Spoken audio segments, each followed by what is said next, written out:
The double crochet is, together with the single crochet, the most commonly used crochet stitch. Since it's taller, you can create designs that are more defined and lighter than with single crochet. As you can see, crochet stitches are built from the top. This is why you must work a certain number of chains at the beginning of each row to reach the height needed to work your stitches. Double crochet is 3 chains tall, so at the beginning of the row of double crochet, you have to chain 3. These chains count as the first double crochet, so the following stitches should be worked starting with the second stitch from the previous row.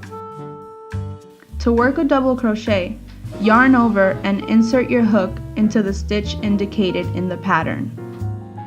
Yarn over and draw the yarn through the stitch. You will have 3 loops on your hook. Yarn over and draw the yarn through the first 2 loops on the hook. You will have 2 loops on your hook.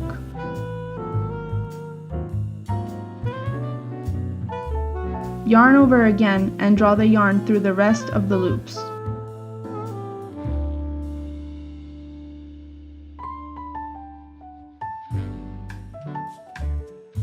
Repeat the above steps until you have worked the number of stitches called for.